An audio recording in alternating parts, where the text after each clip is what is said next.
नमस्कार, महुआ मोती चैनल में आप सबका स्वागत है। आज सुनिए शिवानी जी की एक छोटी सी कहानी, चन्नी। चन्नी उन्होंने एक ऐसा कैरेक्टर बनाया है अपनी कहानी में जो बहुत ही चंचल है, शौक है, जैसे बहुत सारी लड़कियां हुआ करती हैं। लेकिन शादी के बाद अचानक उसमें उसके पूरे व्यक्तित्व में बहुत बड़ा परिवर्तन आ जाता है और वो चुप हो जाती है, सहमी रहने लगती है, डरने लगती है कि क्या सचमुच किसी दूसरे का या किसी बाहरी घटनाओं का या किसी तरह की परिस्थितियों का प्रभाव किसी के व्यक्तित्व पे इतना पड़ सकता है कि वो पूरी तरह बदल जाए, या फिर जो हमारे व्यक्तित्व का असली रंग है वो कभी नहीं बदलता और हमें मौका मिलते ही हम अपने फिर उसी बेसिक एलिमेंट में, उसी असली रंग में आ जाते हैं। तो चलिए सुनते हैं ये कहानी चन्नी। आपको अगर पसंद आए तो लाइक, शेयर और सब्सक्राइब करना ना भूलें। चन्नी। ट्रेन पूरी रफ्तार से चली आ रही थी। नीचे की बर्थ पर एक बुजुर्ग से नवाब साहब लेटे स्टेट्समैन पढ़ रहे थे। पास ही उनका नाम लिखा सूटकेस धरा था, जिस पर नवाबजादा शौकत अली का नाम उन्हीं की जवानी की तरह धुंधला पड़ गया था। दूसरी बर्थ पर एक सिंधी नया जोड़ा कबूतर किसी गुटरगू में मस्त था।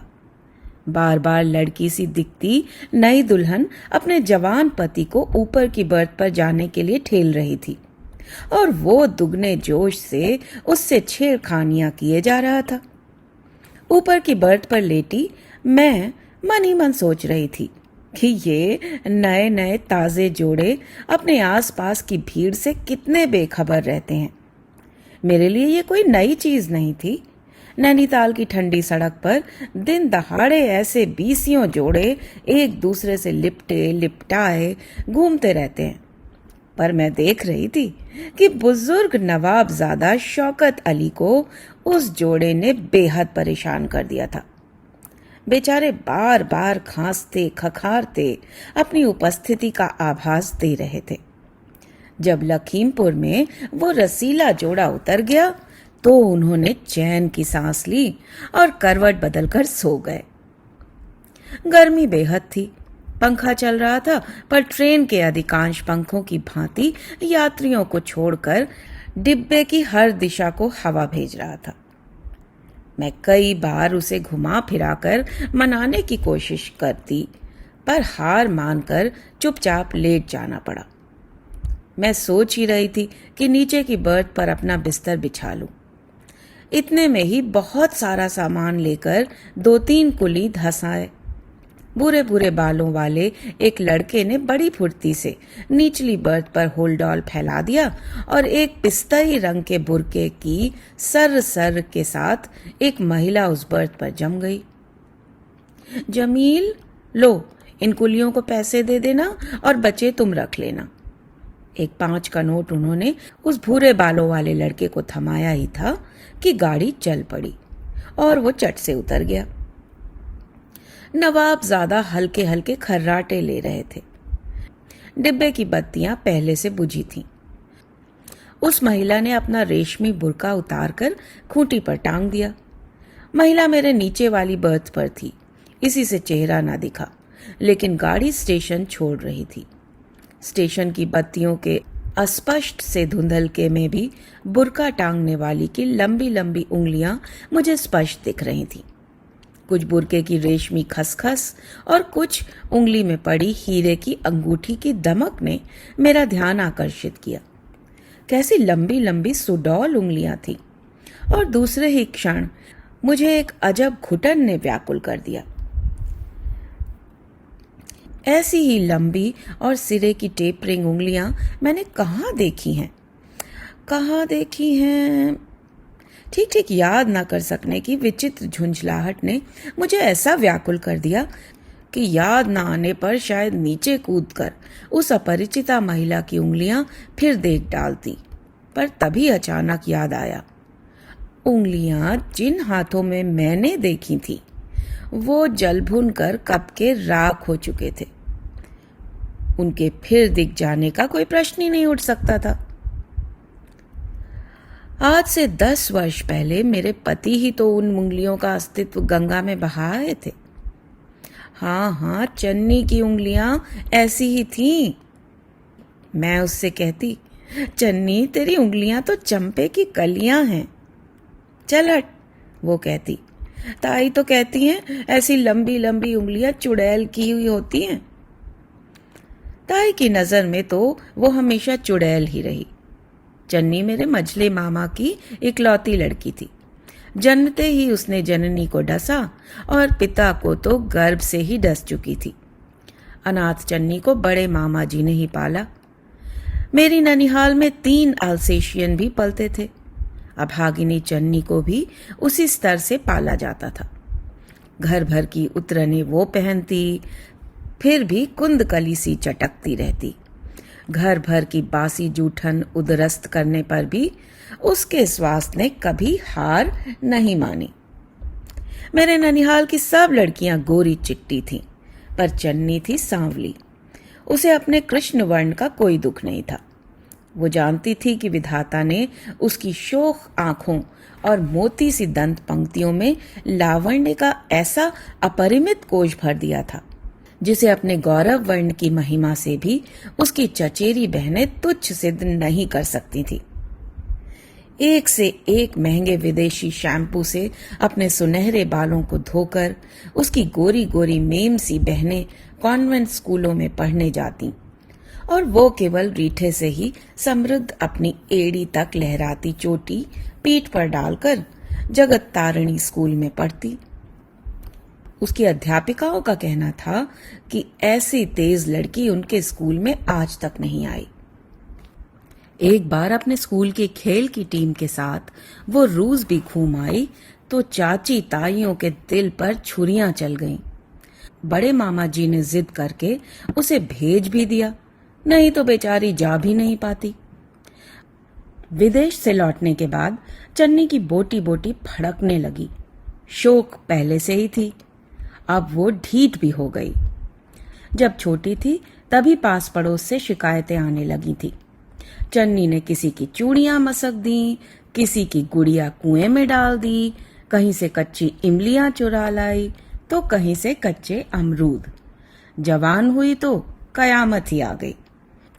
उसकी किताबों से एक आध प्रेम पत्र का गिरकर बड़े मामा जी के हाथ में पड़ जाना तो नित्य की घटना थी। इस पर मोहल्ले भर के छोकरों की भ्रमरावली उसके इर्द गिर्द मंडराने लगी। होने को तो बड़े मामा जी की लड़की सरला उससे कहीं सुंदर थी, किंतु बड़ी बड़ी आंखों की चंचल पुतलियां घुमाना, खिलखिलाकर हंसी के मंजीरे बजाना, ये सब उसे कहाँ आता था। अपनी सामान्य सी साड़ी के आंचल सिग्नल से चन्नी मोहल्ले भर के युवकों के हृदय इंजनों को रोक सकती थी। तभी तो बड़ी मामी जी अम्मा से कहती, बीवी छोटी तो बंगाल का जादू जाने है, किसी तरह छोकरी के हाथ पीले करूं तो छुट्टी मिले। सुन तो रही हो, शास्त्री जी की बिटिया भी मुसलमान साइकिल वाले के साथ भाग गई। शास्त्री जी की बिटिया साइकिल वाले के साथ न भागी होती तो शायद चन्नी के विवाह की इतनी जल्दी न मचती। उसी दिन से मेरे दोनों मामा उसके लिए दाएं बाएं वर ढूंढने लगे, किंतु इसी बीच एक सुयोग्य पात्र ने उसे स्वयं ढूंढ लिया। चन्नी अपने मामा के यहाँ अलीगढ़ गई हुई थी। वहीं की नुमाइश में उसे चटखारे ले लेकर चाट खाते योगेन जीजा ने देख लिया। अब चाट खाने वाले भी 2 तरह के ही होते हैं। चन्नी ने मुझे हंस हंस कर कहा था। आज भी उसकी हिरनी सी आंखों की काली भंवर पुतलियां मेरे स्मृति पटल पर खिंच जाती है। एक तो प्लेट में चाट धरकर चम्मच से ऐसे चुपते हैं जैसे मोती हों। ना मिर्च की सिसकारियां, ना हा हा हू, ना उंगलियां चाटना, ना आंखों में पानी, और एक चाट खाने वाले होते हैं हम सरीखे। आंखें लाल, होंठ लाल, यानी द्रगन बीच डोरे लाल झलके। बस तेरे जीजा जी ने हमें देखा और पसंद कर लिया। काश जीजा उस पर रीझे ही रहते। ननिहाल की वो विश्ववल्लरी मुझे प्राणों से प्रिय थी। उसकी कुख्याति सुनकर भी मुझे कभी घृणा नहीं हुई।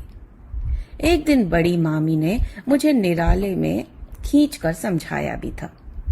देख बिट्टो, उस छोकरी के पीछे पीछे मत फिरे। वो जहर बुझी है जहर की। अपनी नानी पै गई है रंडी। चन्नी के नाना ने वैश्या से विवाह किया था। हो सकता है चन्नी में अपनी रूप जीवा नानी के ही संस्कार आए हों। मंझले मामा ने घर भर की अवहेलना करके ही मामी से विवाह किया था। इसी से वर्जित कुल की स्मृति चिन्ह चन्नी सबकी आंखों की किरकिरी थी। मैं छुट्टियों में ननिहाल जाती तो वो मुझसे लिपट जाती। हाथ नचा नचा पतलियां घुमा ऐसे ऐसे रंगीन किस्से लेकर बैठ जाती कि जी में आता बस सुनते ही रहो। प्रेम पत्रों का उसके पास एक बड़ा सा पुलिंदा रहता, जिसे वो पिछवाड़े के बरामदे में मुझे ले जाकर पढ़ पढ़ कर सुनाती। सरला से मत कहना, बड़ी चुगलखोर है, चट्टाई से कह देगी। वो कहती और सकरे पिछवाड़े में पास के पागल खाने से आती दुर्गंध के दुसह भार को वहन कर भी मैं उसके प्रेम पत्रों के रस भंडार का रसास्वादन करती। एक उम्र ऐसी होती है जब ऐसे प्रेम पत्रों का लड़कियों के मनोरंजन के लिए विशेष महत्व होता है। हमारी शायद वही उम्र थी। मैं 16 की थी और चन्नी 17 की। उसी साल चन्नी का विवाह भी हो गया। मुझे आज भी उसके विवाह की एक एक घटना कंठस्थ है। भारी जामदानी लहंगे में चन्नी की मुट्ठी भर की कमर दोहरी हुई जा रही थी। उसकी नाक छिदी नहीं थी, इसी से उसकी ससुराल से स्प्रिंग वाली बड़ी सी नथ आई थी, जिसका स्प्रिंग या तो ढीला हो जाता था या घूंघट की उमस से घुटकर चन्नी स्वयं ढीला कर सबके सामने घूंघट पलट कर कह उठती थी, देखो ताई, ये नथ हमसे नहीं संभलेगी। आंखें दिखाती, दांत पीसती बड़ी मामी दुगना घूंघट खींच देती और उसकी फुसफुसाहट तीखी होकर शायद उसी दिन योगेन जीजा के कानों में पड़ गई। अरे आज के दिन तो हमारी लाज शर्म रख ले।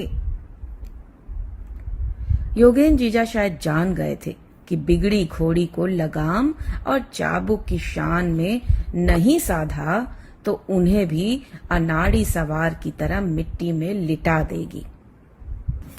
सर से पैर तक गहनों से लदी चन्नी विदा हुई तो मेरी दोनों मामियों ने निश्चिंत सांस लेकर कहा, चलो भाई, हमने तो अब गंगा नहा ली। फिर कई साल तक मुझे चन्नी की खबर ही नहीं मिली। मेरे विवाह पर भी योगेन जीजाजी ने उसे नहीं भेजा।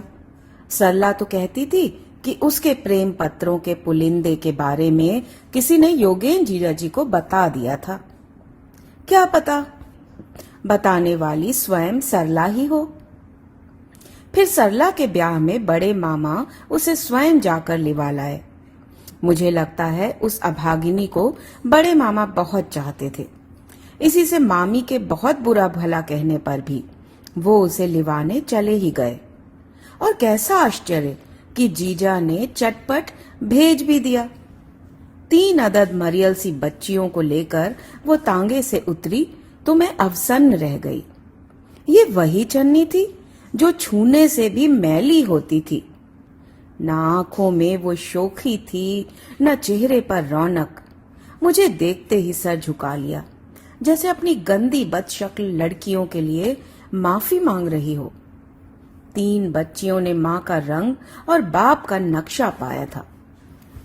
तीनों ही के चेहरे पर योगेन जीजाजी के सुग्गे की नाक का मनहूस साया था। उनके जिन अंगों को ढकने के लिए उनके धारीदार कच्छों की सृष्टि हुई थी, उन्हें खुला छोड़कर वो उनके घुटनों तक बड़े ही फूहड़ ढंग से लटक आए थे। नाक बह रही थी, जिन्हें पोंछने की चन्नी को कोई चिंता नहीं थी। विवाह के पश्चात सुघड़ से सुघड़ नारी भी कितनी बदल जाती है। ये वही चन्नी थी जिसके प्रेम पत्रों के प्रभावशाली लेखक उसके मनोहर व्यक्तित्व की बलैया लेते, उसका आदेश पाते ही किसी भी मेल ट्रेन के धड़धड़ाते पहियों के नीचे लेट जाने को तत्पर रहते थे। हाय राम, चन्नी तुझे क्या हो गया? बारात आने को है, कम से कम आज तो साड़ी बदल ले। मैंने उसे खींच खांच कर अपनी ही एक साड़ी पहना दी, बालों को संवार कर जूड़ा बनाया, बिंदी लगाने लगी तो वो दोनों हाथों से मुंह ढककर सिसक पड़ी। अरे भाई, हमारी कमीज कहाँ डाल दी? हद हो तुम। योगेन जीजाजी की चिड़चिड़ी आवाज सुनते ही वो भीगी बिल्ली सी दुबक गई। मैं समझ गई कि हृदयहीन पति के कठोर शासन में ही उसकी मुखश्री छीन ली है।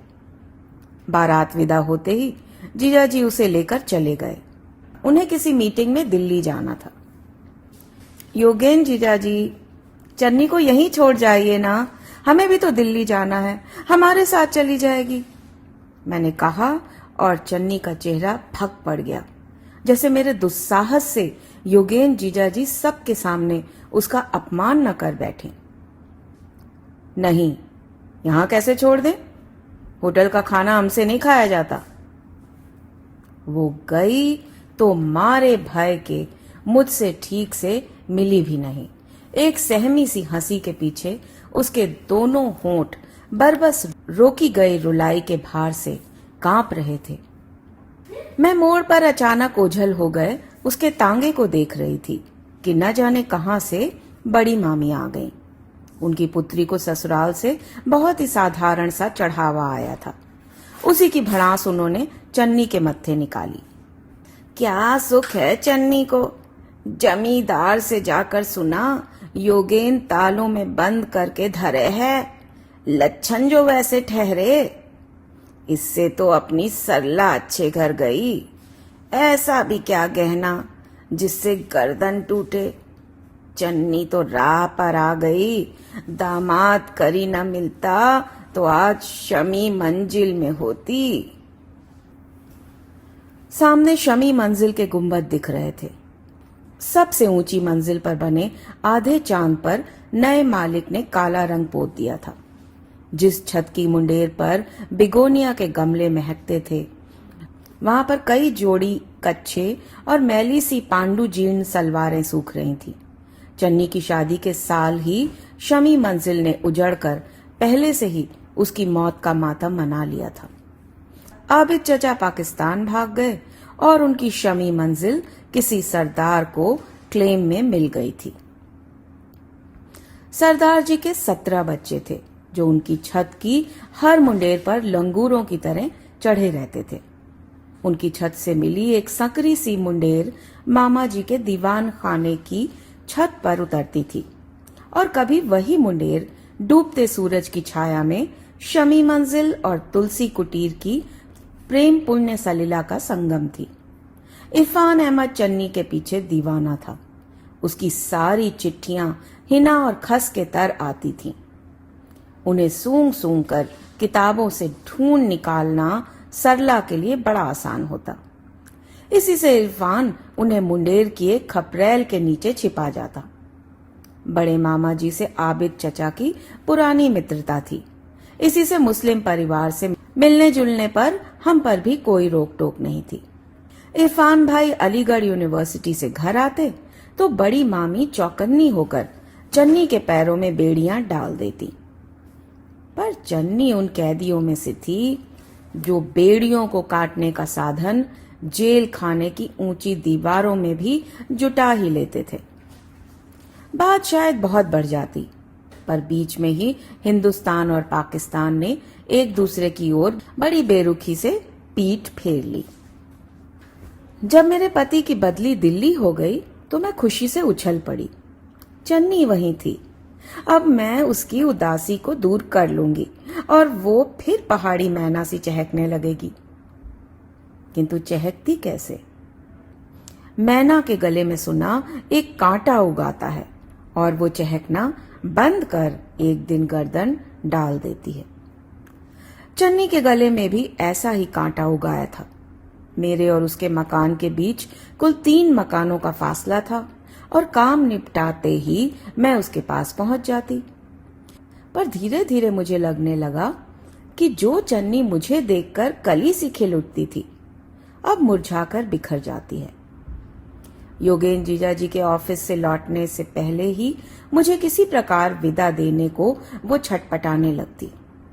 मेरे यहाँ आती भी तो सहमी सहमी निगाहों से इधर उधर देखती, बार बार चौंक पड़ती और कभी अपनी बड़ी बड़ी आंखें मेरे चेहरे पर गड़ाए मुझे देखती रहती। मैं पूछती भी तो किससे? घर के भेदी प्रायः नौकर या बच्चे ही होते हैं। नौकर जीजाजी रखते ही नहीं थे और चन्नी की तीनों बच्चियां वज्र मूर्ख थीं। इसी बीच में बाबूजी की बीमारी का तार पाकर मायके चली गई। वहीं मुझे एक दिन अपने पति की चिट्ठी मिली कि चन्नी किसी के साथ भाग गई। मैं स्तब्ध थी, मन ही मन। मैं जानती थी कि चन्नी कभी भाग नहीं सकती। भागने की भी तो आखिर एक उम्र होती है। 34 वर्ष की पढ़ी लिखी 3 बच्चियों की मां चन्नी भला किसके साथ भाग सकती थी? किसके साथ भागी ये पता नहीं, मेरे पति ने लिखा था, लेकिन योगेन का कहना है कि वो किसी प्रेमी के साथ ही भागी है। चन्नी क्या ऐसी नासमझ थी? योगेन जीजाजी के निर्मम व्यवहार और शक्की स्वभाव से ही ऊबकर वो किसी ताल बावड़ी में कूद गई होगी। बेचारी ने पति का विश्वास पाने के लिए कितनी चेष्टा की थी। मैं नित्य बड़ी आशा से अखबार देखती, शायद किसी युवती की लाश मिलने का समाचार हो। इसी बीच मेरे पति का एक पत्र आया कि चन्नी के किसी सरदार के यहाँ छिपने का समाचार मिला था। वो पुलिस की सहायता से योगेन जीजाजी ने छापा मारा तो सरदार फरार हो गया था और दरवाजा तोड़ने तक चन्नी ने अपने शरीर पर मिट्टी का तेल छिड़ककर आग लगा ली। पड़ोसियों ने बताया कि वो सरदार कुछ ही दिन पहले 10 साल की सजा भुगत कर लौटा था और एक दिन वो सुंदर सांवली बंगालिन सी लड़की उसके साथ आकर रहने लगी थी। दिन भर वो कमरे में बंद रहती और रात को सरदार के साथ घूमने निकलती। दरवाजा तोड़ने तक वो खत्म हो चुकी थी। बाद में योगेन जीजाजी और मेरे पति ही उसकी मिट्टी ठिकाने लगा आए थे। आज ट्रेन में किसी अपरिचिता की लंबी उंगलियां देखकर अभागिनी चन्नी की स्मृति फिर ताजी हो उठी। एक बार बर्थ से झांक कर देखने की चेष्टा की तो देखा वो अपरिचिता मुस्लिम महिला करवट बदले सो रही थी। नवाब साहब के खर्राटों और ट्रेन के झकोरों के बीच मुझे भी नींद ने दबोच लिया। काफी देर बाद किसी स्टेशन पर गाड़ी रुकी, फिर चली और फिर न जाने कितने स्टेशनों पर रुकती चलती बढ़ती चली गई। मैं गहरी नींद में पड़ी ही रही। जब उठी तो हल्का गुलाबी उजाला होने लगा था। नीचे झांक कर देखा तो बर्थ खाली थी। लंबी उंगलियों वाली मुस्लिम महिला न जाने किस स्टेशन पर उतर चुकी थी। हाथ में कड़ुआ लिए नवाब साहब बाथरूम में घुस गए तो मैं भी बिस्तर से उतरकर नीचे की बर्थ पर आ गई। एक छोटा सा रुमाल शायद वो महिला भूल गई थी। बड़ा प्यारा सा लेस लगा कैम्ब्रिक का रुमाल था, जिसे देखकर फ्लॉबेर की किसी फ्रेंच नायिका का स्मरण हो आया और न जाने क्या सोचकर मैंने उसे उठा लिया। स्पर्श और भी प्यारा लगा। नाक से लगाया तो मुझे सांप सूंघ गया। कैसी परिचित मीठी खुशबू थी, वही जानी पहचानी मीठी खुशबू जो इरफान अहमद के हिना के तर खतों से आया करती थी। लखनऊ आने तक वो रुमाल मेरी मुट्ठी में ही धरा रहा। वो रुमाल नहीं, जैसे शादी के पसीने से तर चन्नी का हाथ मेरे हाथ में बंद था। घर पहुंचते ही मैंने अपने पति से पूछा, क्यों, उस दिन आप भी जीजाजी के साथ मरघट तक गए थे ना? मेरे पति मुझे ऐसे देखने लगे जैसे मेरा दिमाग फिर गया हो। चन्नी को मरे 10 साल हो चुके थे।